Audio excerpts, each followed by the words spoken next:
Adil মির্জাস্ট beloved লিখেছে নাবিলা ইস্ক, পর্ব 10। রোজা সন্দেহ নিয়ে আর চোখে তাকালো ধূসর চোখে, ডান ভ্রু তুলে মুখ বাঁকালো পরপরই। বললেই হচ্ছে, গুলি ভর্তি পিস্তল দেবে তাকে। পিস্তলটা সরালো আদিলের বুক থেকে, চোখে মুখে বাজেভাবে পুচকে বোঝালো ওর তীব্র অসন্তুষ্টি, অবিশ্বাস। অনির্দিষ্ট কোথাও একটা তাক করে অবহেলায় ট্রিগার প্রেস করতে নিয়েই বলল, আপনি বোকা নাকি আমাকে বলদ ভেবেছেন বলুন তো? গুলিসহ পিস্তল আমাকে দেবার সাহস করবেন যেদিন, আপনি পাগল হবে। অপ্রত্যাশিত গুলির অমন ভয়ানক শব্দে রোজা কাঁধ কপাল সামান্য কাঁপলো হাতটাও। ধরপড়িয়ে প্রথমে তাকালো বিছানার দিকে। রীতি ভীষণ লাইট স্লিপার, মৃদু শব্দতেও যার ঘুম ভাঙে, আজ এমন শব্দতেও ভাঙেনি। জ্বরটা কাটায় শান্তির বেশ ঘুম দিয়েছে গভীর বাচ্চাটা।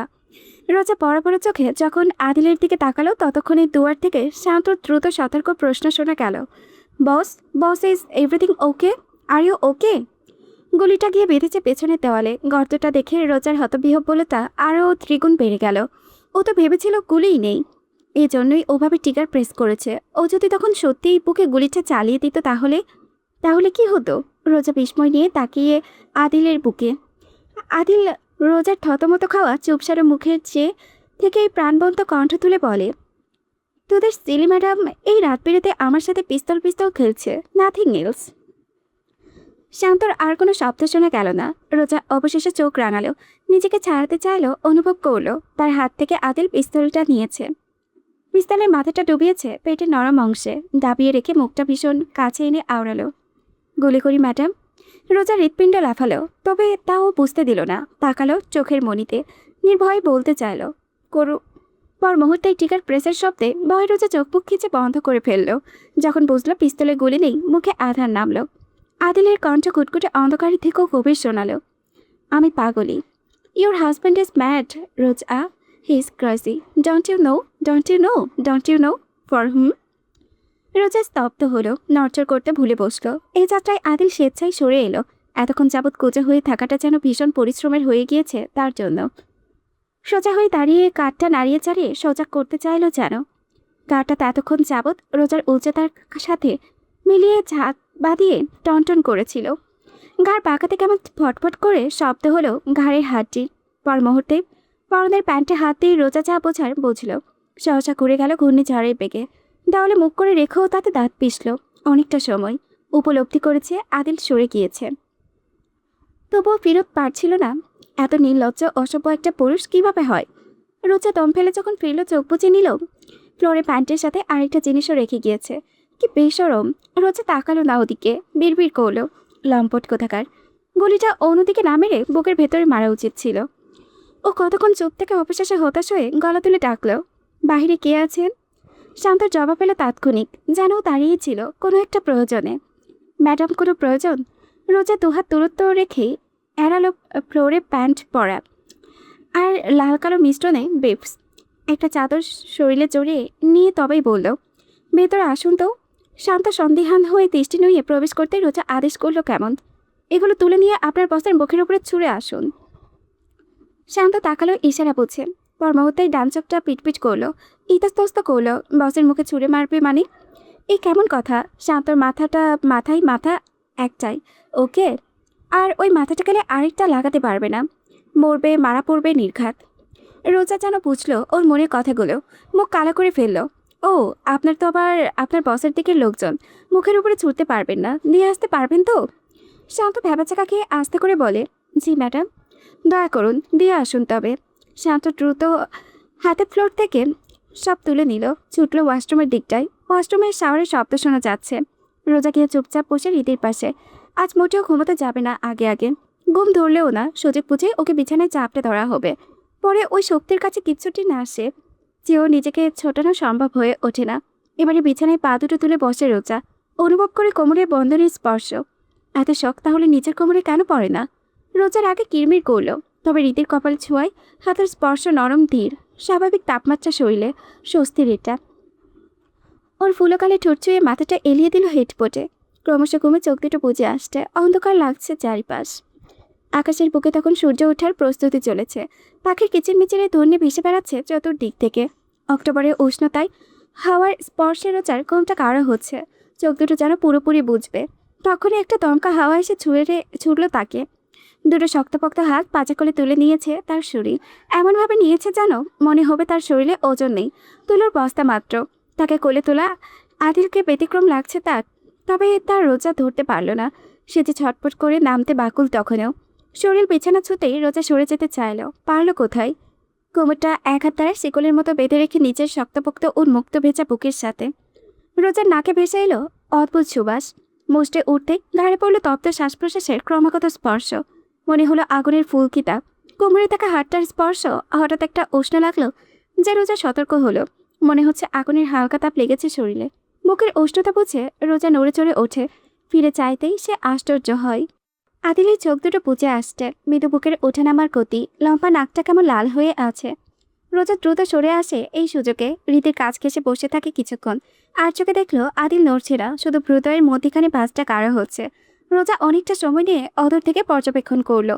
ভাবলো ওপর পাশে গিয়ে শুয়ে পড়বে চুপচাপ, মাথা ঘামাবে না, প্রয়োজনেও নেই তার। অথচ পারল না। ধ্যান জ্ঞান ফিরতেই লক্ষ্য করে ওর হাতটা আদিলের কপাল ছুঁয়েছে। পরক্ষণে উপ্ততাই আশ্চর্য হয়ে সরিয়ে আনলো হাতটা, যেন চাকা খেয়েছে। ভীষণ জ্বর গায়ে। রোজা দ্রুত বিছানা ছেড়ে নামতে চাইলে হাত টান পড়লো। তড়িৎ ফিরে তাকালো। আদিল চোখ মেলে তাকায়নি, ওভাবেই ওর হাতটা টেনে ধরে রেখেছে। চোখ বুঝে থেকে বিড়বিড় করলো, স্লাইড ফ্লেভার চলে যাবে? ডট কল দেম, তুমি কাছে এসো।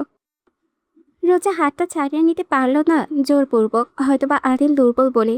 বিছানা থেকে নেমে গিয়ে বসলো হৃদির পাশে। চেয়ে থাক কোথাও একটা পিনপতা নীরবতা বয়ে গেল অনেকটা সময় যাবৎ। চেয়েও পারছে না শুয়ে পড়তে। এত দ্বিধা কোনো কাজ করছে। খচখচানিটা আসলে কি জন্য?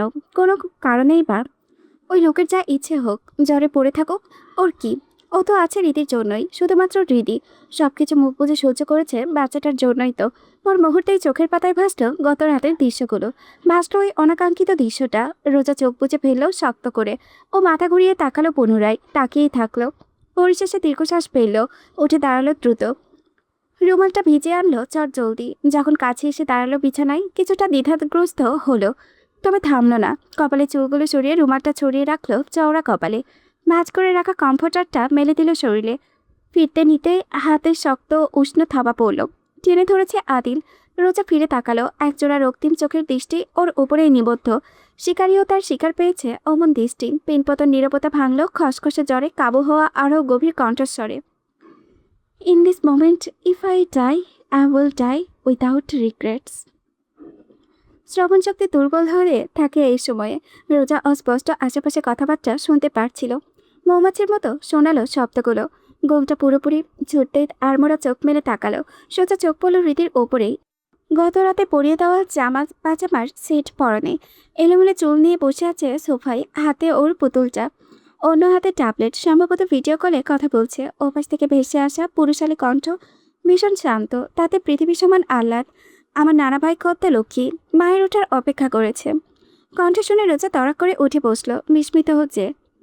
রীতি তাকে উঠতে দেখে লাফিয়ে নামলো সোফা থেকে, চেঁচিয়ে ডেকে গেল, মম উঠেছে, মম, মা, মাম্মাম। রীতি ট্যাবলেটটা নিয়ে ছোট ছোট পায়ে দৌড়ে এলো।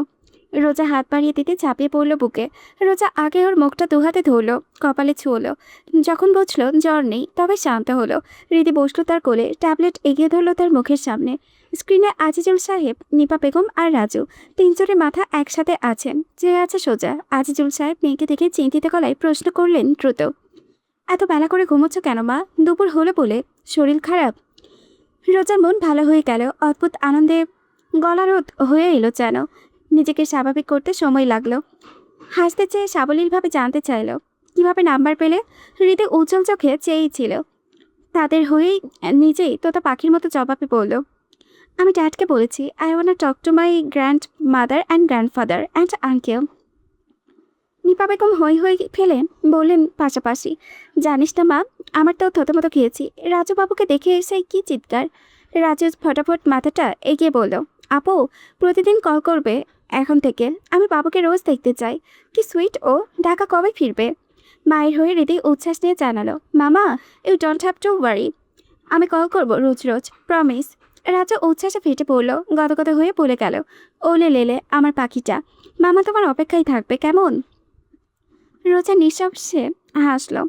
তখন সূর্যের ঝলমলে আলো এসে ছুঁয়েছে তাদের। মিঠা সেই রোদের স্পর্শ। রোজা অনেকক্ষণ আলাপ করলো পরিবারের সাথে। ফোন সাথে নিয়ে কথা বলতে বলতে রীতিকে দাঁত ব্রাশ করিয়েছে, ফ্রেশ করালো, মিষ্টি রঙের হাঁটু স্পর্শ করা হাত কাটা ফ্রকটা পরিয়েছে, উপরে বাটলার সামনে বোতামওয়ালা সাদা রঙের ফুল হাতার গেঞ্জি। মাত্রই জ্বর ছেড়ে উঠল, ঠান্ডা লাগতে দেওয়া যাবেই না।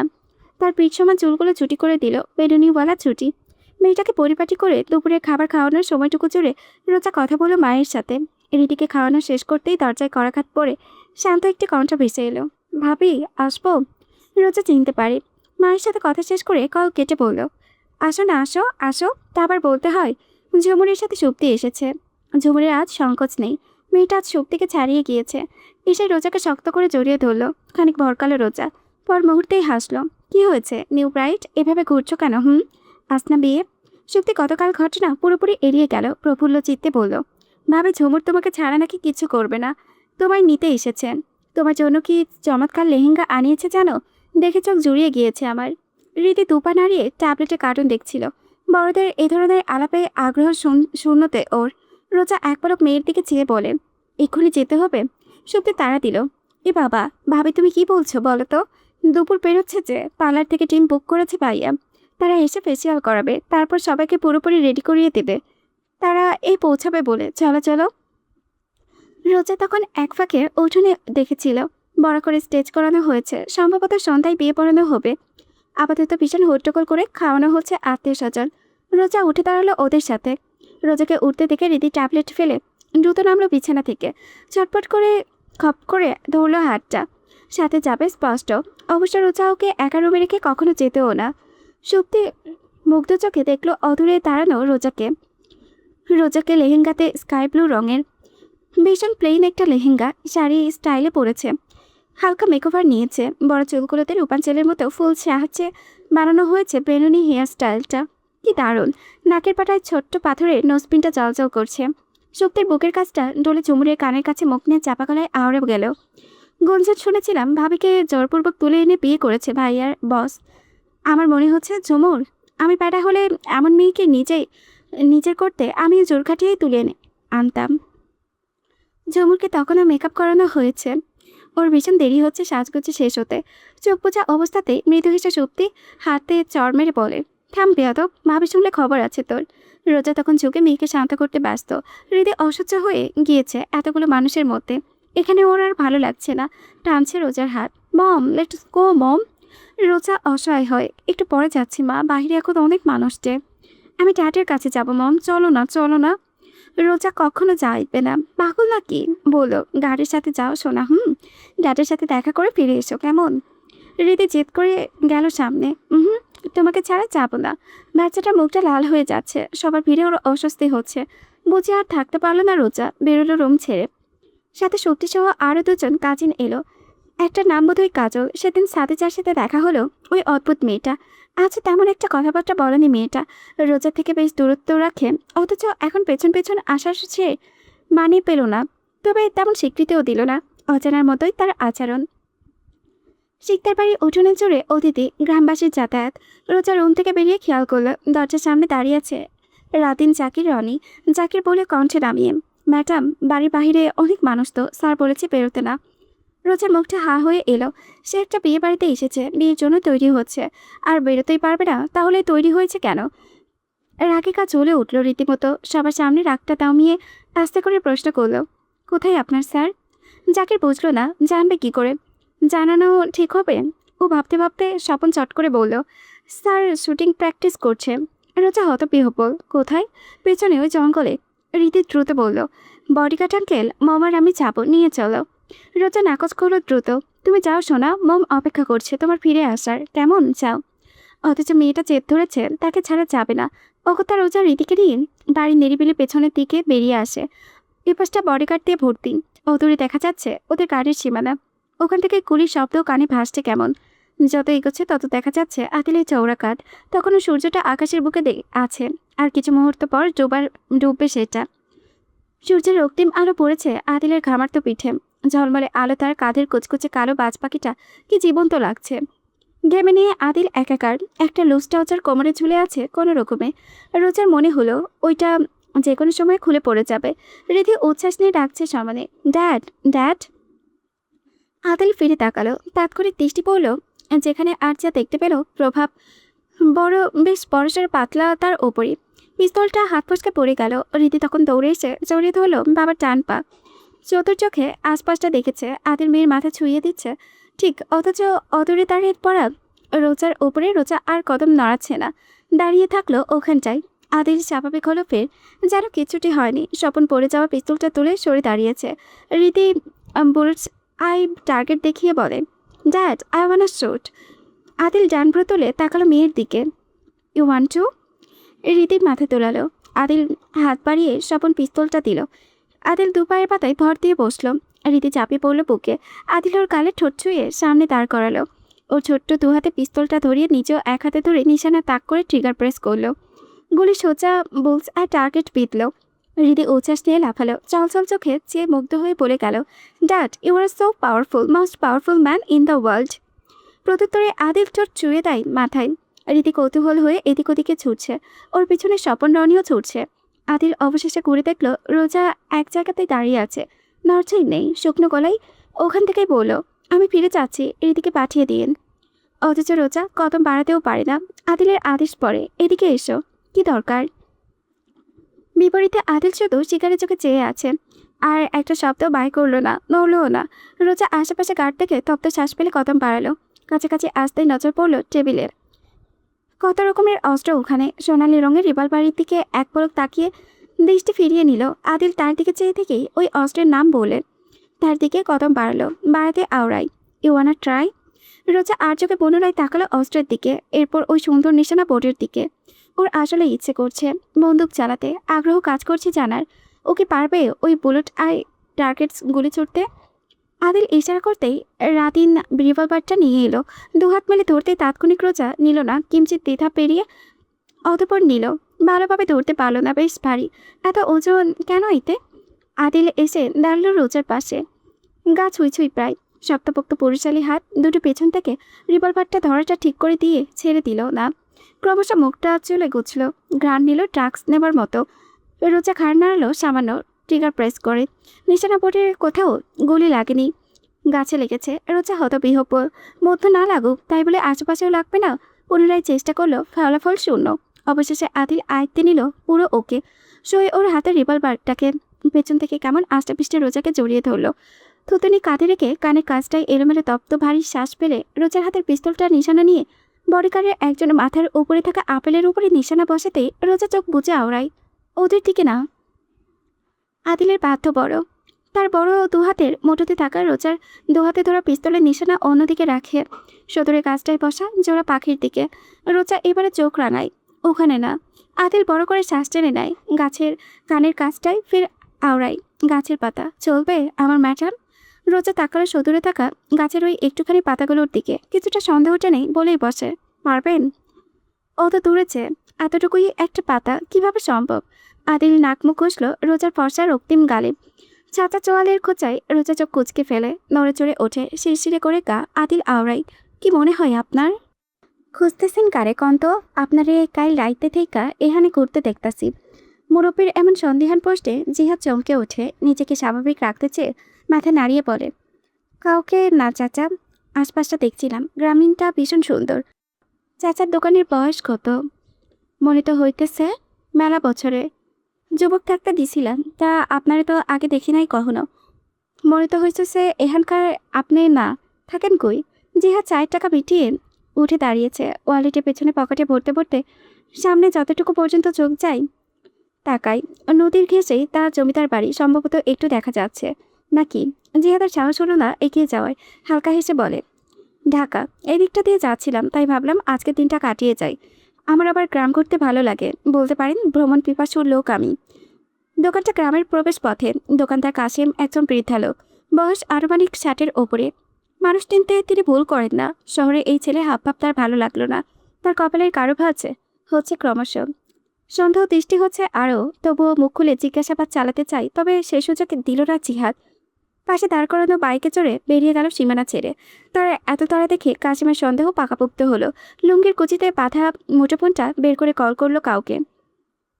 শান্তর গম্ভীর মুখ দেখে জব্বার শিকদার হাহাকার করে উঠলেন। নিচের কপাল নিচে চাপড়াতে চাপড়াতে বসে পড়লেন চেয়ারে, মাথায় তার হাত। এই কি সর্বনাশ করে বসে আছেন? গতকাল কোনো কেন আজ সকাল বেলাতেও তো যদি ছেলেটাকে পড়িয়ে একবার দেখে নিতেন তবে কিছু একটা করা যেত। এখন নাসির শিকদার ধমকে উঠলেন। কইছিলাম ওরে জিগাই এলো, এখন দেখ গত বছরের মাপ কি এই বছরে হইব? এতটুকুর বুঝ নাই তোর? শান্ত বুক ভরে দম ছালো, চওড়া কাঁধে আটকে যাওয়া শেরওয়ানিটা একটানে খুলে ছুঁড়ে মারল বিছানায়। গায়ে সাদা শার্ট চাপিয়ে দায় ছাড়া ভাবে বলল, যা হয়েছে হয়েছে, তারপর এখন কি আহাচারি করলে শেরওয়ানিটা ফুলে বড় হয়ে ঢুকে যাবে শরীরে? তাহলে করতে থাকো, আমি অপেক্ষা করতেছি। জব্বার সাহেব আর্তনাদ করেই গেলেন। আব্বা কি পড়বি তাইলে? আমি মুমিনরে বারচারে পাঠাই, তাড়াতাড়ি একখান পাঞ্জাবি আনো, সময় আছে এখনো। শান্ত দুই আঙ্গুল দিয়ে কপালে ঘষল, মাথার ভেতরটা দপদপ করছে। কাজে এসেছে, লোকজন বসে আছে, আর এখন নাকি যাবে পাঞ্জাবি কিনতে। আরও কতক্ষণ লাগবে কে জানে। আদিল মির্জার চোখ মুখের কথা ভেবে শান্ত আর সময় নষ্ট করতে চায় না। এমন শেষ মুহূর্তে যদি বস চলে যেতে চায়, বস যে এখনো এখানে আছে এটাই তো তার কল্পনার বাহিরে। কৃতজ্ঞতার শেষ নেই। সে থমথমে মুখে বলল, বস ঢাকা ফিরবেন আজই, বিয়েটা সেরে বেরোবো, হাতে সময় নাই, ঝামেলার চাওয়া লাগবো না, চলো। নাসির সাহেব আটকে ওঠেন, বলতে চাইলেন, কি পরে যাইবা তাইলে বাপ? অথচ তার প্রশ্নের আগেই শান্ত সাফেদ লুঙ্গিটা গিট বাঁধল কোমরে। এলোমেলো চুল নিয়েই তাকে বেরোতে দেখে তরফরিয়ে ওঠেন জব্বার সাহেব। বাজান বাজান রে, এগুলো কি পরে যাইতাছোস? আয় হাই ভাইজান, দেখেন দেখেন পোলার কাণ্ড কারখানা। পাঞ্জাবি না তো আছে, যা আছে তাই পর নাইলে। শান্ত ইতিমধ্যে বেরিয়েছে। নাসির সাহেব ছুটলেন ভাইপোর পেছনে। হ্যাঁ রে, লুঙ্গি পরে বিয়ে করে ক্যাডা মানুষ কইব কি, পাগল হইছস? পাঞ্জাবি না পরলে লুঙ্গিটা খুলে একটা প্যান্ট পর অন্তত, নাইলে তুই যেই স্যুট পরস প্রত্যেক দিন ওইটা পর। ওইটা স্যুট আমার চাচা চান, আর লুঙ্গিতে সমস্যা কি? শান্ত থামল হঠাৎ, ভ্রু দুলিয়ে হেসে বুকটা ফুলিয়ে বলে উঠল, আমি শান্ত শিকদার। এইবার আমরা দেখা বলো, সাদা লুঙ্গির সাথে সাদা শার্ট ঠিক আছে, নাকি অন্য রঙের শার্ট পরুম? আয়শা বেগম ট্রে নিয়ে এদিকেই আসছেন। ছেলেকে এই অবস্থায় দেখে আর চোখে তার চোখজোড়া ছানা পড়া, প্রায় হতভম্ব হয়ে চেঁচে ওঠেন, তুই এখন কি পইরা আসোস? শান্ত এসে সামনে দাঁড়িয়ে ইশারায় বোঝালো খাওয়াইতে।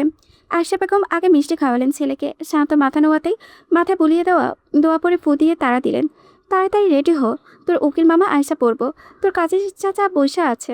জব্বার সাহেবের হাহাকার করে, তোমার পোলা নাকি এমনি বিয়া করব, এই জ্বালা কি ভালো লাগে? আয়শা বেগম কিছু বলতেও পারেন না। শান্ত বেরিয়ে এসেছে। প্রাঙ্গণে নামতেই হইচই পড়ে গেল। কেউই বিশ্বাস করলো না সে এভাবে বিয়ে করতে এসেছে। শান্ত গিয়ে বসলো চেয়ারে, তারা দিল। কই বউ কই আমার? ওইটারে আনো, তারা আছে। অদূর থেকে ভেসে এলো পুরুষের গম্ভীর রুক্ষ কণ্ঠের প্রশ্নটুকু, যা শোনা মাত্র শান্ত দাঁড়িয়ে পড়ল। কিছুটা নড়চড়ে প্রশ্নে ওঠেন নাসির শিকদার, এত তারা কিসের? অতিথিবর্তী জায়গাটাই মুহূর্তে বডিগার্ড দিয়ে ভরে গেল। আদিল এগিয়ে এসেছে, পরনে বেইজ রঙের স্যুট, সাদা রঙের ওপরে বেইজ রঙটার ভেস্ট, ভেস্টের নিচে বেইজ রঙের টাই, বেইজ রঙের কোটটা পেছনে থাকা এরিনের হাতে। শুভ্র রঙের জুতোগুলোর এক একটার কদম বাড়াতেই সোফাটা ফাঁকা করে দিলেন জব্বার সাহেব। আদিল এসে বসলো সোজা। শান্ত কেমন পাথরের মতো দাঁড়িয়ে থাকতে দেখে হাতের ইশারায় বোঝালো বসতে। শান্ত ধপ করে বসলো। আদিল ঘড়ি থেকে আওড়ালো, কতক্ষণ লাগবে? বিয়েটা শেষ করে বেরোবো, তুই থাকিস কিছুদিন, লিভ নে, ইটস ওকে।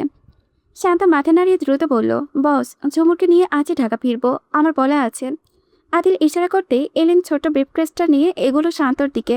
ওর করে দিয়ে চোখ টিপ মারলো লুকিয়ে। শান্ত ব্রিফকেস খুলে দেখলো দলিলের কাগজপত্র, চাবিসহ বিভিন্ন জিনিসপত্র। থতমতো খাওয়া মুখে তাকালো বসের দিকে। আদিল বলল, a wedding gift for you, তোর পছন্দের ফ্ল্যাটটা রেডি, ফিরে উঠতে পারবি। শান্ত ঠোঁট নড়ে, গলা পাকানো অনুভূতিটা গিলতে সময় লাগলো। কিছুক্ষণ চেয়ে থেকে নরম দৃষ্টিতে নামিয়ে রাখলো দৃষ্টি। অবশেষে আস্তে করে বলল, থ্যাংক ইউ বস। প্রত্যুত্তরে আদিলের ভাষা শোনা গেল। শান্ত বিপ্রেসটা কোলে চুপচাপ বসে আছে। এলেন কতক্ষণ থেকে দেখেই কুই করলো। শান্তর এমন ইমোশনাল মুখটা বিষ লাগলো তার কাছে। বস সম্পর্কিত ব্যাপারে এই ছেলে পারে না ভ্যাবা করে কাঁদতে, স্টুপিড একটা। ও ভীষণ সতর্পণে বার কয়েক তাকালো আদিলের দিকে। দৃষ্টি অনুভব করে আদিল ভ্রু তুলতে এলেন চোখের পাপড়ি জাপটে চাপটে কিছু বোঝালো।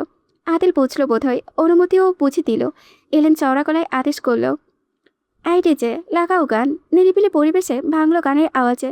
সম্ভবত ওদের মধ্যে আগে এক দফা আলাপ হয়েছে, নইলে এতটা সামঞ্জস্যটা কিভাবে এলো? এই যে উঠোনে এসে দাঁড়িয়েছে একগাদা বডিগার্ডস, তাদের সরিয়ে পেছন থেকে ড্রামাটিক ভঙ্গিতে বেরিয়ে এলো এলেন। পরনে সেই বডিগার্ডসের কালো স্যুট, এখন মাথায় একটা লাল ওড়না আছে।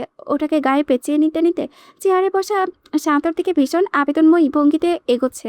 মিউজিক বক্সে বাজা কানে সুরে সুরে মেলালো ও, গোলাপি চোখে জাদু, আকাশি গাল আমার, অলরেডি বসে আছি, হব রানী তোমার। শান্তর কঠিনভাবে ভরকালো, তড়াক করে চেয়ার থেকে দাঁড়িয়ে পড়ল, আতঙ্কে বাকরুদ্ধ। আস্তাক ফিরুল্লাহ। বস বস। এলেনের পাশাপাশি রাদিন, স্বপন, আরও কয়েকজন হাজির। ওরা হাতের আঙুল দিয়ে ইশারা করে বলল, আরে আয় না হ্যান্ডসাম। প্রেমের এনথাম দেখলে বাজে মনে, তোকে নিয়ে পালাতে চায় আধার কোনো বনে। শান্ত ভীষণ নাটকীয় ভঙ্গিতে চিৎকার করে উঠল, নাউজুবিল্লা বস। অথচ কর্মকাণ্ড ভিন্ন। ও লুঙ্গি তুলে এগিয়ে এসেছে। পরের লাইনটুকু গাইতে গাইতে ওদের সাথে উড়োধুরা নাচল। ও আমার বিলেত রাজা, প্রেমেরই ডালা সাজা, কাছে আয় খেলবো আজ তোর মনেরই মাঝে প্রেমের কুতকুত। কি নেশা ঢাইলা তিলে গেলাসে, মাইনাসে না পেলাসে। নাসির শিকদার সহ তারা ভাইরাও হেসে কোটি কোটি। জব্বার শিকদার তো নিজের ফোনে ভিডিও করলেন পুরো ব্যাপারটা, সাথে কয়েকজন এসে যোগ হয়েছে নাচ গানে। প্রাঙ্গণ জুড়ে এখন এলাহি কাণ্ড। গান থামাতেই শান্তকে নিজেকে গুছিয়ে নিয়েছে, এলোমেলো লুঙ্গিটা ভালোভাবে সামলে নিয়ে বসলো ফের। ওপাশ থেকে গুঞ্জন ভেসে এসেছে, কানে লোকজনে এসেছে। বোঝা গেল যমুনা এসে পৌঁছিয়েছে, বিয়ের পরনে শুরু হয়ে গেল।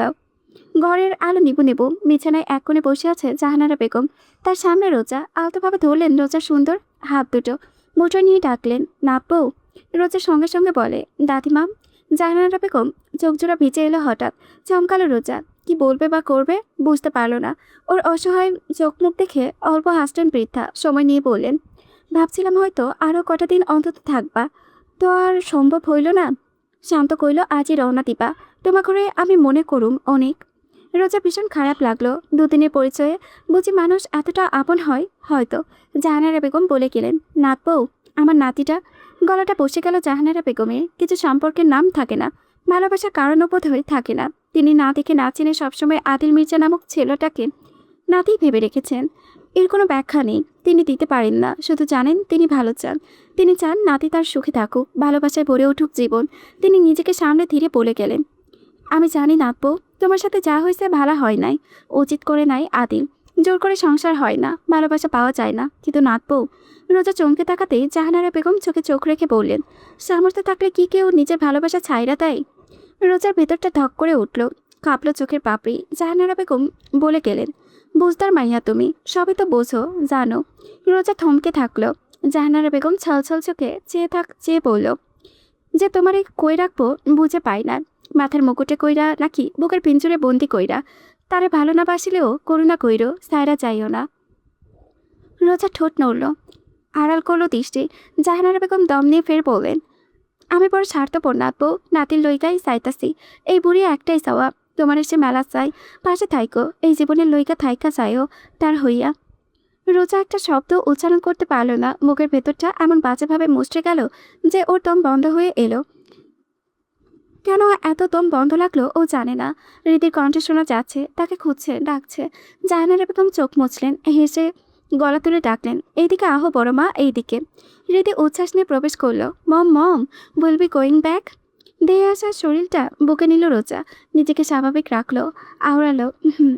এরপর হৃদিকে ঠেলে দিয়ে জাহানারা বেগমের দিকে। জাহানারা বেগম হৃদির মাথায় ঠোঁট ছোঁয়ালেন। খুব কাছ থেকে দেখলেন চোখ জোড়া, মুখখানা, কত খোদা তোয়ালার কি চমৎকার দৃষ্টি। হৃদি হেসে বলল, বড় মা ঢাকা আসবে ওকে? জাহানারা বেগম হাসলেন, বললেন, গেলে আবার ভাইগাইয়া দিবা না তো এই বুড়িরে? হৃদি তাকালো মায়ের দিকে, থেমে থেমে জিজ্ঞেস করলো, ভাইগাইয়া? What does that mean mom? It's mean তাড়িয়ে দেবে না তো তোমার বড় মাকে? হৃদি যদি ফিরে তাকালো জাহানারা বেগমের দিকে, হাত ছুঁয়ে দ্রুত বলল, নো বড় মা, we have a big house, তুমি থাকতে পারবে as long as you want, right mom? Right.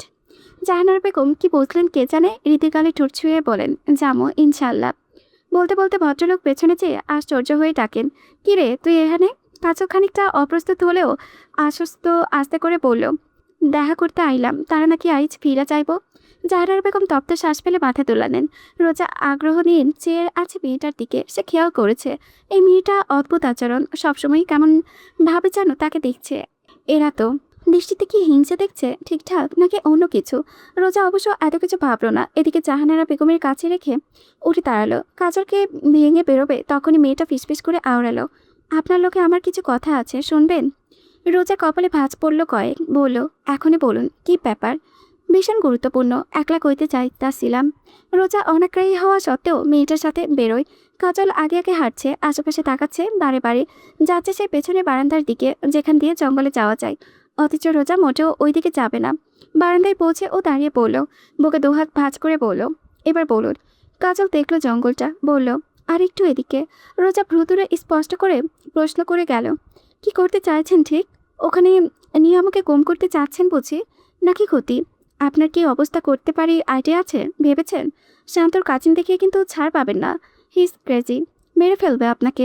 কাজল ঢোক গিলল, শাড়ি আঁচলে ঢাকা হাত দুটো থরথর করে কাঁপে, গা কাটা দিয়ে ওঠে, বারে বুকের ওঠানামার গতি, ধরপড় করে হৃৎপিণ্ড। যতটুকু সাহস জুগিয়েছিল মুহূর্তেই তা হাওয়ায় ভেসে গেল। একা মুখে চোখে ভাসতেই এ যাত্রায় প্রেম আবেগের বদৌলতে ভয় বিরাজ করল। মুখ খুলতে চাইল কিন্তু কাঁপল ঠোঁট। রোজা কদম বাড়ালো, ফিরবে এক্ষুনি। তখনই চোখ গেল সামনে, চমকে উঠল ও। ভীষণ চেনা পরিচিত একজোড়া চোখ চেয়ে আছে ওর দিকে, পরনে বোরকা, মুখে নেকাব। এ যাত্রায় জিহাদ নিকাবটা খুলে ডাকলো, রোজা। রোজা হতবিহ্বল, পর মুহূর্তেই তরাক করে তাকালো চারিপাশে, আটকে উঠে বারান্দা থেকে নামতে নামতে বলল, তুই কি মরতে চাস প্রতারকের বাচ্চা? জানের ভয় নেই, এখানে কি করছিস? পালা, বাঁচতে চাইলে পালা। জিহাদের চোখ জোড়া ছলছল করলো।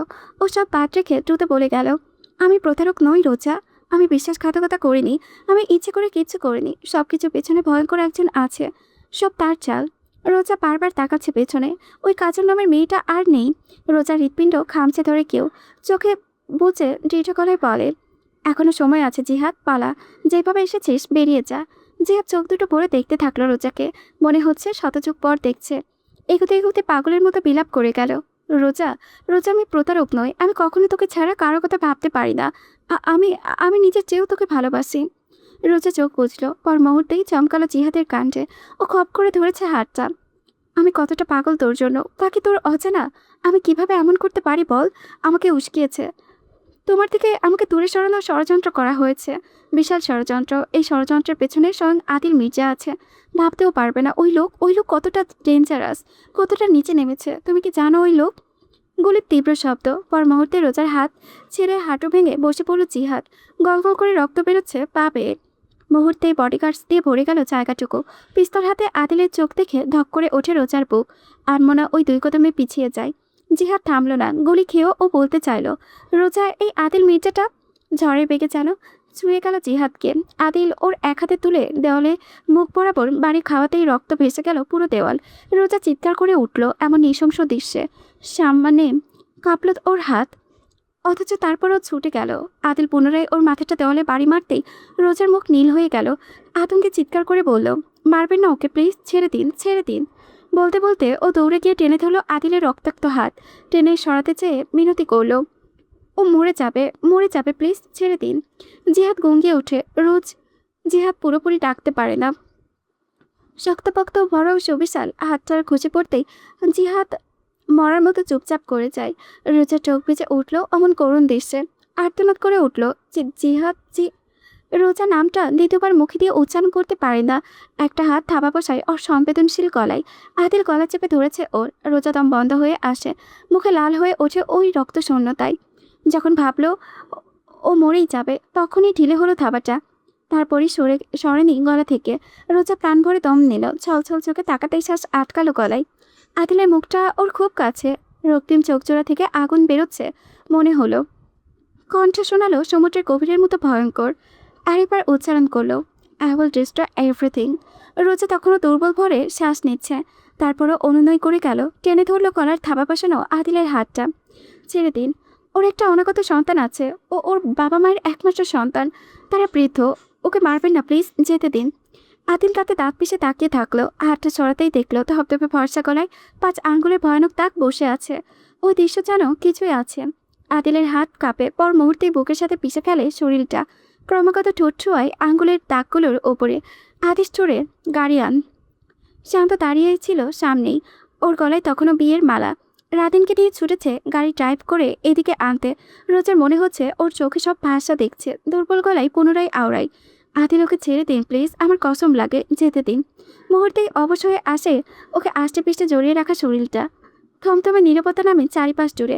রোজার চোখ জোড়া ততক্ষণে বুঝে গিয়েছে ওর মাথাটা হেলে পড়েছে আদিলের শক্ত প্রশস্ত বুকের মাঝে। গাড়ির শব্দে আদিলের টনক নড়ে, কানে বেঁচে যায় ডাকটা, আদিল আদিল আদিল। শান্ত এসে ডাকলো আস্তে করে, বস। আদিল তখনই জবাব দেয় না, নিষ্পাপ মুখে চেয়ে থাকে। অনেকটা সময় বুক ভরে শ্বাস নিয়ে পর মুহূর্তেই ওকে পাছা করে তুলে নিল, বুকের সাথে মিশিয়ে এগুলো গাড়ির দিকে। এলেন ব্যাকডোরে মেলে ধরেছে। আদিল রোজাকে শুইয়ে দিল পেছন সিটে। এলেন এগিয়ে গিয়ে দিল আদিলের কোটটা। আদিল ওটা দিয়ে রোজার শরীর ঢেকে পুনরায় তাকালো মুখের দিকে, তারপর ঠোঁট সরে এলো। জিহাদ তখনও কাতরাচ্ছে, অর্থাৎ বেঁচে আছেন। আদিল এগিয়ে এলো, বসলো দুপায়ের পাতায় ভর দিয়ে। রক্তে মাখি চোখ মুখে জিহাদ তাকাতে চাইলো, কিছু বলতে চাইলো, পারল না। আদিলই বলল নির্বাক কণ্ঠে, চরিত্রের জাস্টিফিকেশন দিতে চাচ্ছিলি? মাদার ফাকার, তোকে জোরপূর্বক শোয়ানো হয়েছে নাকি জোরপূর্বক ড্রিঙ্কস করানো হয়েছিল? That was your choice. This will be your last chance to leave. পরের পারে সোজা বুকে বুলেট ঠোকাবো। আদিল উঠে পড়ল, গাড়িতে ওঠার আগে বলে গেল, ওই মেয়ে তোর কাজিন, জান নিতে বলবো না, গিভ হার আ টেস্ট। শান্ত দ্রুত বলল, যা বলবেন। জমিদার বাড়ির বসা ঘরে পিনপতন নীরবতা ভেঙে শবনম বেগমের মোলায়েম ডাকেন, ভাইজান। বনের দিকে ফিরে তাকালেন না নাসির শিকদার, মুখ ফিরিয়ে রাখলেন। শুনতে রাজি নন, অনুনয় যুক্তি। কিভাবে শুনবেন? শোনার মতো কাজ যে ভাগ্নি তার করেননি, এটা তার ভাগ্নি এতটুকু ভাবতেও যে লজ্জা লাগছে। ভাইজান, ভাইজান, মাইয়া আমার এমন করতে পারে না, কোনো একটা ভুল আছে এখন। জব্বার শিকদার চুপ থাকতে পারলেন না, চোখ রাঙিয়ে তাকিয়ে চিৎকার করে উঠলেন, কথা বইল না তুমি আর। মায়ারে লাই দিয়া কি বানাইছো দেখো, আমার বলার মান সম্মান নিয়ে টানা দিল। শবনম চুপ করে গেলেন, ভেজা চোখে শুধু তাকিয়ে থাকলেন ভাইয়ের মুখের দিকে। উপস্থিত সকলের শ্বাস রীতিমতো গলায় আটকে আছে। সকলের মধ্যখানে দাঁড়িয়ে আছে কাজল, মাথাটা নোয়ানো, কান্নার তোরে কাঁধ দুটো কাঁপছে। শান্ত তখনই প্রবেশ করলো ঝড়ের গতিতে। গলার মালাটা সে টেনে হিঁচড়ে খুলে আষ্টে ফেললো ফ্লোরে। নাসির শিকদার সোফায় বসেছিলেন থমথমে মুখে। শান্তকে এভাবে প্রবেশ করতে দেখে দ্রুত দাঁড়িয়ে পড়েছেন, কিছু বলার সুযোগটুকুও পেলেন না। ক্রোধে কাঁপতে থাকা শান্ত এসেই কাজলের গালে চর বসিয়েছে। সেই চরে ছিল না বিন্দুমাত্র ছাড়। পুরুষারের লক্ষ্য হাতের চর মেয়েটি ছিটকে গিয়ে পড়ল জব্বার শিকদারের পায়ের কাছে। ঠোঁটের কোণে ঘষে গলগল করে নামলো রক্ত। জব্বার শিকদার মুখ খুলতে চেয়েও পারলেন না। শান্তর অমন রক্তিম চোখজোড়া দেখে ছেলেটা মুহূর্তেই হুলস্থল বাজিয়ে দিল। লাট্টি মেরে ভাঙলো টি টেবিলের মোটা কাজটা। ভয় সিটিয়ে গিয়েছে স্ত্রী লোকেরা। কাজল এতক্ষণ নীরবে কাঁপছিল ফ্লোরে বসে। এই চাচাই চিৎকার করে বসে থেকেই সামনে পেছনে যাচ্ছে। শবনম ছুটে এসে আগলে নিলেন মেয়েকে। শান্ত, শান্ত, থাম থাম, আমার মায়াটারে মারিস না, ভাইজান কিছু কন। নাসির সাহেব, জব্বার সাহেব তারা সহ ভাইরা একটা কথাও বললেন না, মুখ ফিরিয়ে রাখলেন শুধু। শান্ত তেড়ে মেরে এলো কাজলের সামনে, ফের উপেক্ষা করে ভুপির কথাগুলো মারতে নিয়েও মারল না শেষমেশ, শুধু তাতে দাঁত পেশে প্রশ্ন করলো, এত বড় স্পর্ধা পেলি কোথায় তুই, জানোয়ারের বাচ্চা? কার কথায়, কার ইশারায়? দ্রুত বল, দ্রুত বল, আমি কিন্তু ভুলে যাব তুই আমার পুপুর মেয়ে। এক্ষুনি আমি তোকে শ্যুট করে ফেলবো, মেরে ফেলবো। আটকে ওঠা স্বপ্ন মেয়েকে নিজের পেছনে লুকোতে চেয়ে হতবাক হয়ে উচ্চারণ করেন নামটা, শান্ত। শব্দ করে কাঁদছে কাজল। ভুল করেও মাথা তুলে তাকালো না শান্তর দিকে। শান্ত পুরোপুরি এড়ালো ফুপিকে। তাকে ডিঙিয়ে ফের এলো কাজলের সামনে। নিজেকে ঠান্ডা রেখে পুনরায় প্রশ্ন করলো, শেষবার জানতে চাইছি, কেন, কি জন্য, কার ইশারায় এই কাজ করেছিস বল। এবারে স্বপ্ন বেগমও মেয়েকে তাড়া দিলেন, কো ওরে, জানা তুই কিছু করস নাই, কি কথা করার জন্য ডেকে নিছিলি ম্যাডাম রে? গল্প করতে নিশ্চয়, ক সত্যি কই রাখো।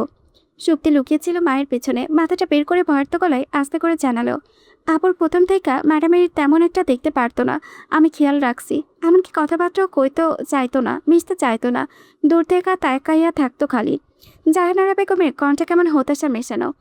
আমাকে বাড়ির মাইয়া মানুষ যে এমন নির্লজ্জ হইব, এইটা তো আমার এই শর্মে কল্পনা করবার পারি নাই। এই মাইয়া কি লোভে পইরা এমন করলো?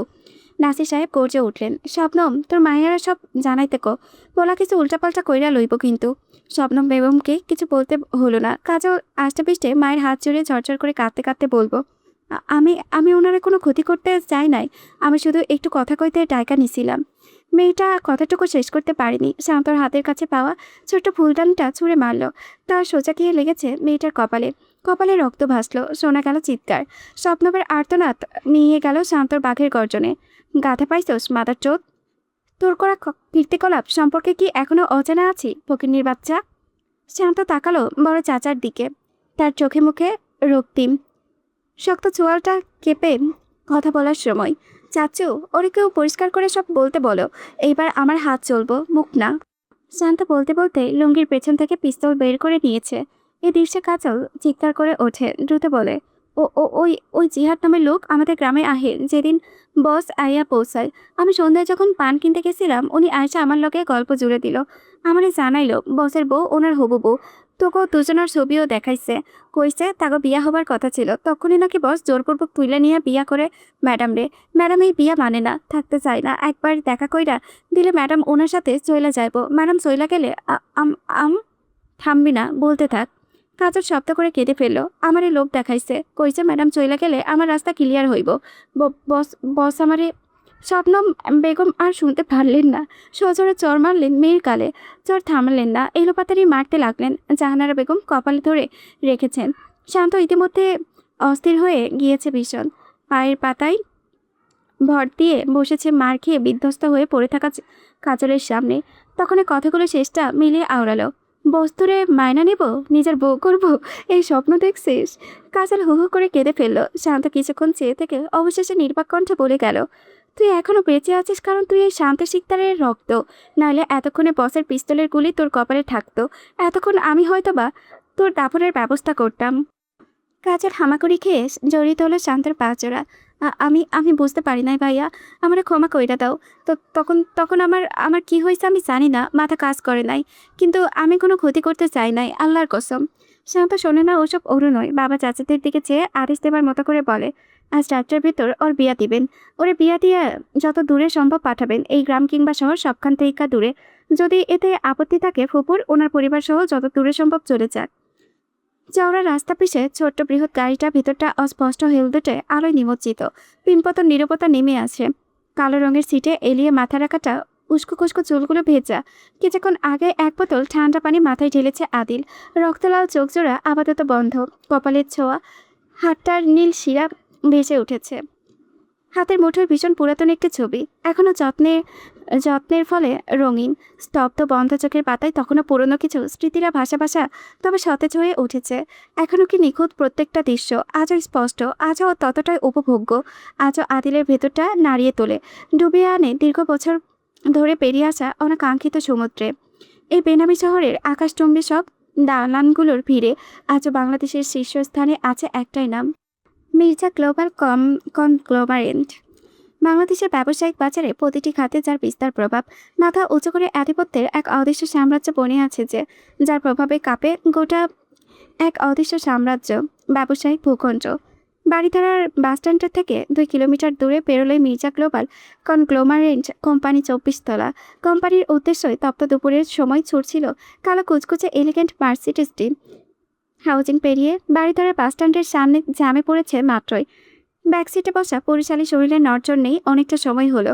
পায়ের উপরে পা তোলা, জুতোর মাথাতে ভীষণ ছোট পিতলের বাজ পাখি বসানো। আভিজাত্য ধরে নেওয়াই যায়। ডান উড়ুতে রাখা ম্যাকবুক প্রোয়ের কিবোর্ডে চালানো আঙুলগুলো লম্বা, রুক্ষ, শক্তিশালী। হাতের নীল শিরাগুলো ফুটে উঠেছে। কয়েক মিনিট পেরোলো পিনপতন নীরবতায়।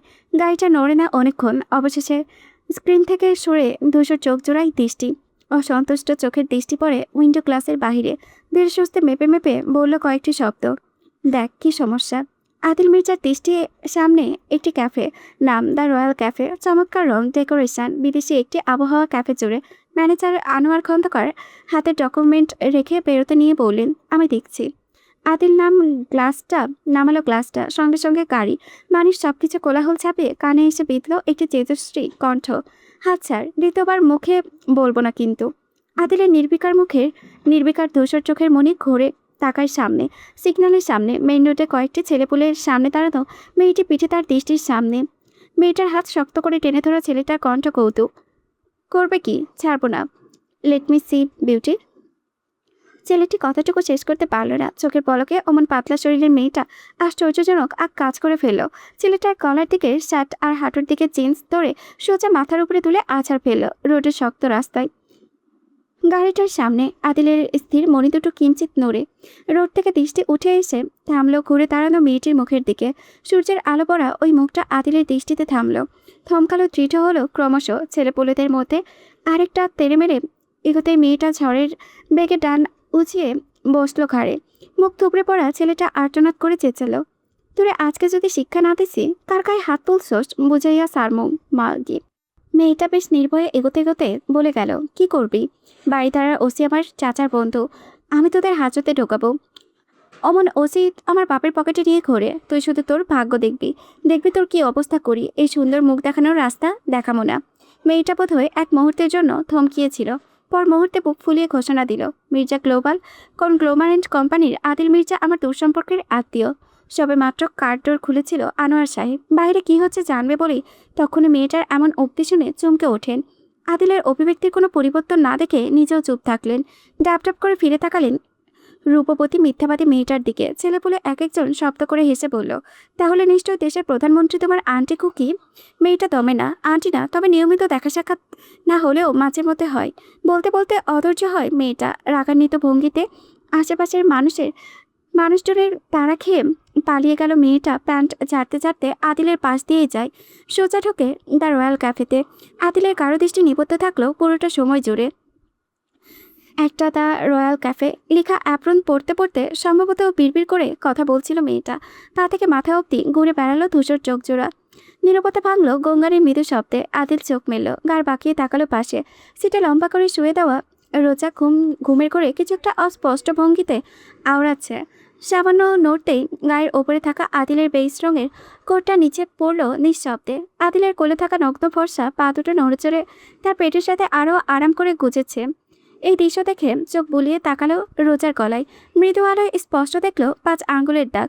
কি বিভৎস দৃশ্য! যত সময় গড়াচ্ছে তত আরও রক্তিম দেখাচ্ছে। এত বল প্রয়োগ তো করেনি সে, হালকা ভাবেই তো ধরেছিল। গায়ের রংটাই অমন, সামান্য চেপেও ধরা যায় না। আদিল ঝুঁকলো, তুলল কোট, ওটা গায়ে মেলে দিয়ে কান পাতল, শুনল অস্পষ্ট বাক্যটি, আদিল ডোন্ট ডু দিস। আদিলের দৃষ্টি থমকালো সুন্দর মুখখানিতে। কি সরল নিষ্পাপ অবলা, অথচ এই অবলা নারী কেমন অনায়াসে এক নামে তার পুরো সত্তাকে কাবু করে ফেলতে পারে, থমকে দিলে পারে তার দুনিয়া। আদিলের বুকের হৃৎপিণ্ড তখনও বেসামাল অস্থিতিশীলতার অবস্থায়। চোখে ভেসে সেই অরুণচণ্ডী রোজার চোখমুখ, যে তেজস্বী দুঃসাহসী বুদ্ধিমতী, যার আগে থেকে মাথা অবধি প্রত্যেকটা অঙ্গ, তার প্রত্যেকটা ইশারা, প্রত্যেকটা ছোটোখাটো ব্যাপার যেন খোদা আদিলের পছন্দ মাফিক বানিয়ে পাঠিয়েছে। কিছুই তো করতে হলো না, নাম ধরে ডেকে আমার দুনিয়া দুলিয়ে ফেললো। ড্যাড! হৃদের ঘুম ভেঙেছে, চোখমুখ ফুলো। এই গাড়ি 3টা শাড়ির একেবারে পেছনের শাড়িতে রোজা আর আদিল ছিল, মধ্যেরটায় হৃদে ঘুমিয়েছিল এতক্ষণ অবধি। বাচ্চাটা উঠেই সিট ধরে দাঁড়িয়েছে হুড়োহুড়ি করে। আদিল বাম ওড়ো থেকে ম্যাকবুক সরিয়ে রাখলো, হাত বাড়াতেই রীতি চুলে এলো তার কোলে। মেয়েটার উড়ুতে বসে এলোমেলো চুলগুলো ঠিক করে জিজ্ঞেস করলো, ক্ষুধা লাগলো? কি খাবে? রীতি বাবার বুকে মাথা এলিয়ে মাথা নাড়িয়ে বোঝালো, খাবে না কিছু? তাহলে রোজার দিকে তাকালো, চিন্তিত গলায় প্রশ্ন করলো, what's wrong with mom? Nothing, she is tired. Riti খিলখিল করে হেসে উঠল, দু হাতে আদিলের গলা জড়িয়ে ধরে রাখলো কাঁধে। মেয়ের হঠাৎ হাসির শব্দে আদিল ভ্রু তুলে পিঠে বুলিয়ে প্রশ্ন করলো, কি এত হাসছে কেন আমার princess? Because I am happy, the happiest in the world. Adil আগ্রহ নিয়ে মেয়ের কিচিরমিচির শুনে প্রশ্ন করে গেল, হঠাৎ কি কারণ? রীতি কাঁধ থেকে মাথা তুলে তাকালো বাবার চোখে। এইরকমই একজোড়া চোখ আদিলের চোখ চেয়ে মিটিমিটি করে হেসে ফিসফিস করে বলে, কারণ মম এখনো আমার সাথে থাকছে, সারা জীবন থাকবে। তুমি আমাকে বলেছিলে না এটা আমার মম? এখন আমার সাথে থাকে না, কিন্তু ইন ফিউচার আমার সাথে থাকবে, আমাদের বাড়িতেই থাকবে। I have a sharp mind, আমার সব মনে আছে। তখন থেকে আমি অপেক্ষায় আর অপেক্ষায়। আদিল দেখলো মেয়ের উজ্জ্বল মুখখানি সূর্যের মতন ঝলমল করছে। যবে থেকে রোজাকে পেয়েছে তবে থেকেই মেয়েটা প্রজাপতির মতো উড়ে বেড়ায়, সূর্যের মতো ঝলমল করে। মেয়ের কালে ঠোঁট ছুঁয়ে মাথা বুলিয়ে দিল। সূর্য ডুবেছে, চারিপাশে জেজে পোকার একঘেয়ে আওয়াজ মেরেছে ক্রমশ। বাতাসটা ভারী হয়ে উঠেছে, বিদঘুটে একটা গন্ধ আশেপাশে।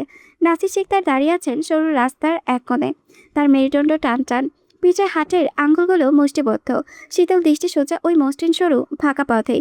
কিছুক্ষণ আগেই ছেলে তার বিদায় নিয়েছে, চলে গিয়েছে সদ্য বিবাহিত স্ত্রী নিয়ে। কতক্ষণ হয়ে গিয়েছে ছেলেটা? 20 মিনিট হতে পারে।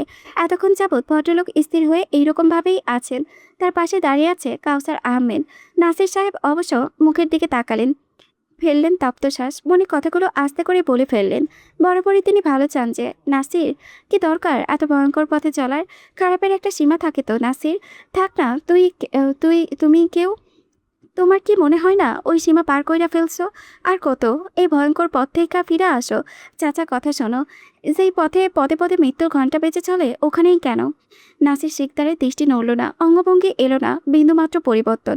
সরু পথে থাকা অনর দৃষ্টিটুকুর উদ্দেশ্য শুধু শূন্যতে রূপান্তরিত হলো। চাপা গম্ভীর কণ্ঠ থেকে বেরিয়ে আসা কথাগুলো বড্ড অমানবিক, শক্ত পাষাণ্ড শোনালো। চাচা খারাপ পথে যে একবার হাঁটে, তার এই সারা জীবনের জন্য খারাপ পথে হাঁটতে হয়। তার লইগা আর কোনো বিচার থাকে না, থাকলেও আমি করতে চাই না। নাসির শিকদার দৃষ্টি সরিয়ে এনে ফেললেন কাউসার আহমেদের মুখে। স্নেহের চোখে তাকালেন, বৃদ্ধর চোখে দীর্ঘ দৃষ্টিতে চেয়ে আওড়ালেন। খারাপের মৃত্যু অনিবার্য না চাচা। খারাপের মৃত্যু তখনই অনিবার্য হয় তখন সে ভালোর পথে আসতে চায়। চাচা, এই দুনিয়ায় ভালোর জন্য খারাপ আর খারাপের জন্য ভালো। আমি খারাপই থাকবো। দীর্ঘ নিঃশ্বাস ফেললেন কাউসার আহমেদ। অসহায় হয়ে বললেন, এই গ্রামে জমিদার তুমি নাসির, আর কি চাও? এইবার তো সইরা আসো ওই আদিল মির্জা ছায়া থেকে। শান্তরে নিয়ে আসো। ওই লোক পাপিষ্ট, পাপের সাম্রাজ্য, পাপের রাজা স্বয়ং। কত ভয়ঙ্কর এই খেলা বুঝবার পারতাছ? ভয়ঙ্করী বিনাশ ওই মির্জার পাশ থেকে থাকলে নিশ্চিত। নাসির শিকদার অনেকক্ষণ একটা টু শব্দ উচ্চারণ করলেন না। কাউসার আহমেদ যখন ভেবে নিলেন হয়তোবা তার কথা গায়ে মেখে নিয়েছে, তখনই নাসির শিকদার আধা রাতের চেয়েও গভীর গলায় বললেন, শিকদার বংশের রক্তে বেইমানি লেখা নাই চাচা। আমাকে লইকা যে হাঁটুর সমান নামে, তাকে লইকা গলা সমান নেমে যাওয়ায় আমাকে রক্তের বইতাছে। এই জীবনে যতদূর আগাইয়া আইছি, তার পেছনে যে আসে তার পেছনে আমরাও সারা জীবন আসি থাকবো চাচা। কাউসার আহমেদ চুপ করে গেলেন, আর একটা শব্দ বেরোলো না। ওসমান মির্জার চোখে শিকদার পরিবার পাড়ার আগে দরিদ্রতার কতটা ছটফট করেছে শিকদাররা স্বচক্ষে দেখেছে তিনি। দেখিয়েছিলেন ঔষধের অভাবে কিভাবে শেষ নিঃশ্বাস ত্যাগ করেছিল নাসির শিকদারের মরহুম পিতা জুলফিকার শিকদার। শান্তর মাথার রক্ত তখনও টকবক ছিল।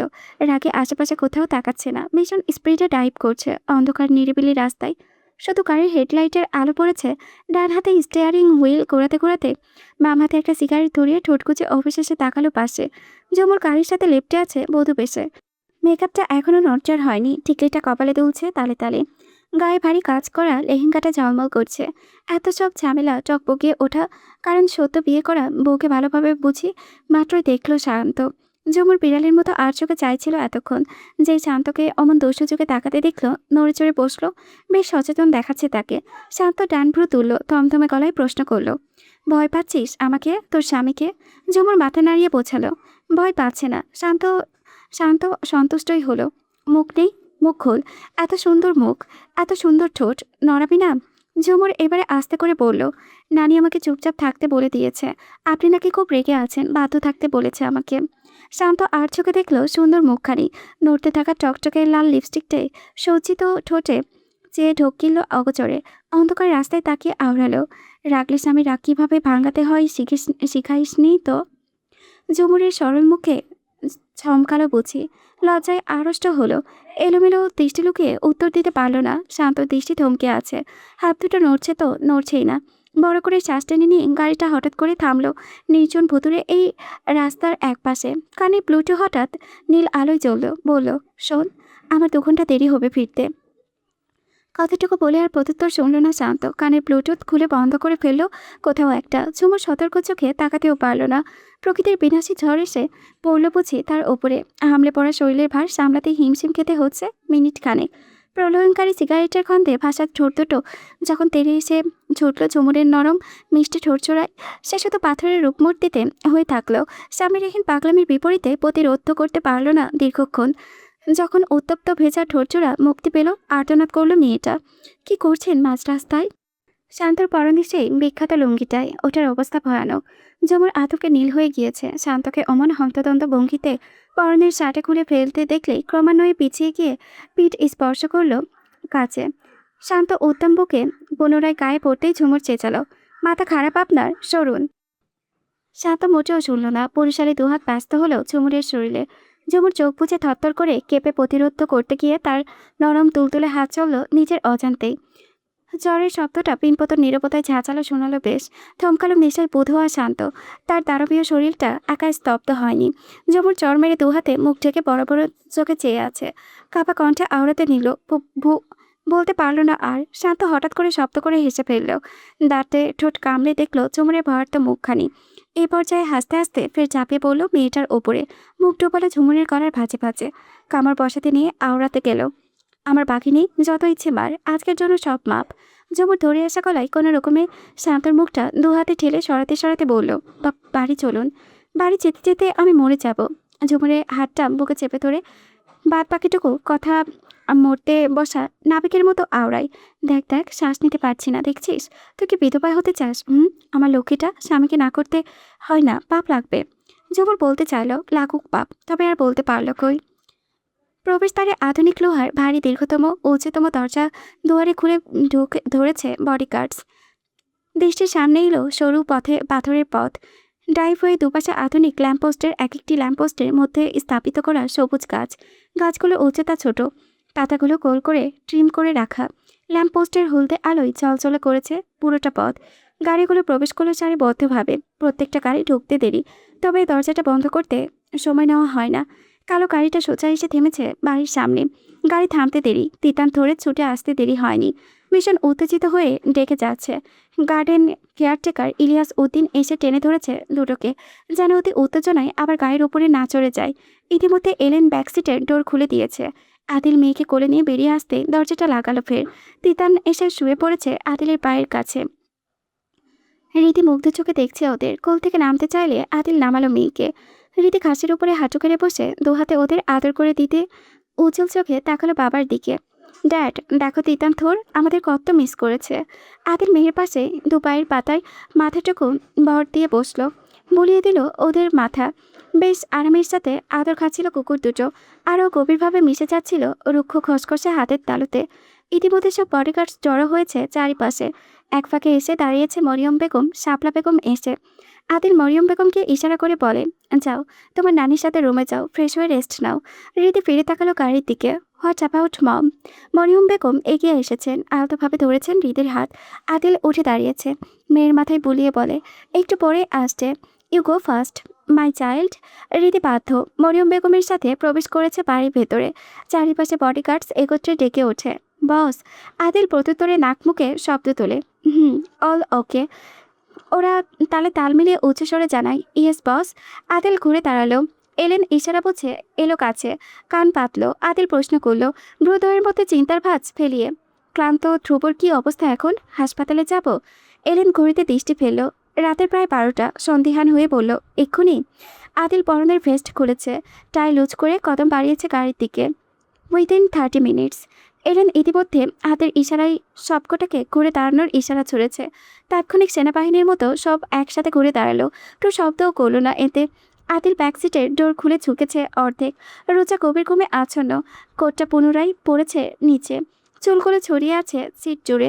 প্রথমে চুলগুলো বাম হাতের মুঠোয় নিয়ে ঘাড় ধরল। ডান হাতের গলালো হাঁটুর নিচে। পাতলা গরনের শরীরটা তুলে বুকের কাছে নিতেই রোজা ধরপড়িয়ে ওঠে। সদ্য ঘুম ভাঙা চোখ জোড়া মেলে তাকিয়েছে সোজা আদিলের মুখে। বিভ্রমে কিছুক্ষণ চেয়ে থেকে তবেই যেন মস্তিষ্কে সচল হয়। আদিল ততক্ষণে সোজা হয়ে দৃঢ় হিমালয়ের মতন অটল কদমে বাড়িয়েছে সামনে। রোজার কণ্ঠ ভেসে গেছে, ভাঙা শোনালো, নামান, পা ঠিকঠাক আছে আমার। আদিল তাকালো না ফিরে, থামলো না কদম। দুয়ারের সিঁড়িগুলো বইতে বইতে ভীষণ সাবলীলভাবেই বলল, পা ভেঙে দিতে হবে তবে। রোজা তাকালো, দেখলো নির্বিকার মুখখানা। চোয়ালটা শক্ত হয়ে আছে, সব সময়ই থাকে দোষর চোখের আপাতত দৃষ্টির সামনে।